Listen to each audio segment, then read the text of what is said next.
Hello everyone. Our group will present the topic microservice architecture with shared API gateway. Let's begin with the user interaction layer, which is the entry point of the whole system. Here we have the customer facing app and the internal dashboard. These are the applications that the end user and the administrators interact. Now, instead of connecting direct to different service, all requests must pass through the API gateway. You can think of the API gateway as the main door of the system. It acts as a reverse proxy and a load balancer. This makes communication more organized and secured because every request is filtered and direct properly. If we did if we did have a API gateway, each service will need to connect direct, directly with one another, which would be messy and hard to manage. With the gateway in the place, all traffic flow through a single control point keep everything simpler and safer. Next, Charm. Thank you, Christian. Now let's move on how the service layer and manage system work together. In the service layer, we have the catalog service and the profile service, which connect to their respective database through JDBC or ODBC drivers. These services handle core functions such as managing product catalog and storing user information.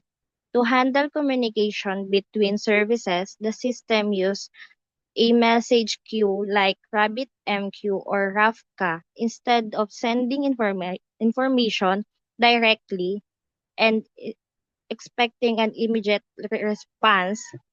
Services can send messages into the queue. Another service, such as the worker service, can later consume those messages when it's ready. For example, when a notification needs to be sent, the catalog service plays the message into the queue.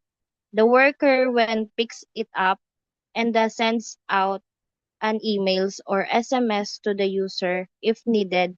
This can even connect to an external service through SMTP or API.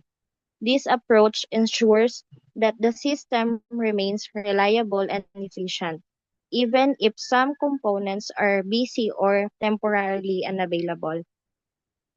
To include these microservices, architecture ensures smooth communication through the API gateway, strong protection through layered security principles, and efficient messaging through RabbitMQ or Rafka altogether. It creates a secure, reliable, and scalable system. Faith.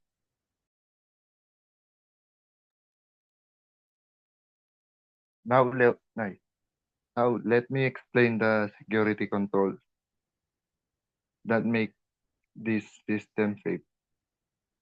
When multiple services are connected, we cannot just allow every request to pass. This is where security principles in action come in.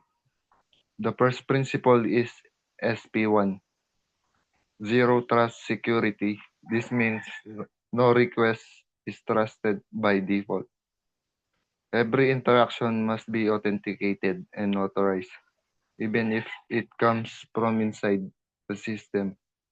For example, we use MTLS and JWT authentication to verify requests.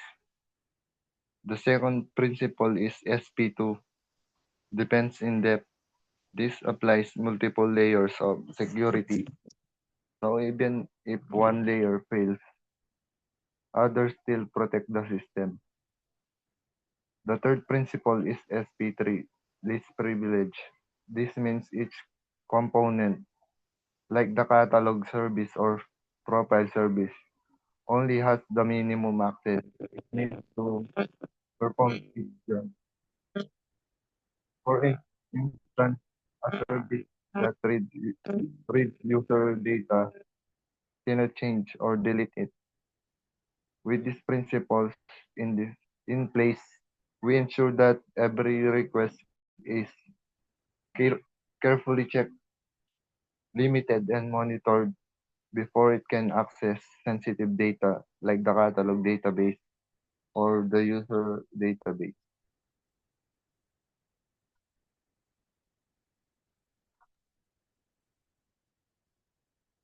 Yan. Okay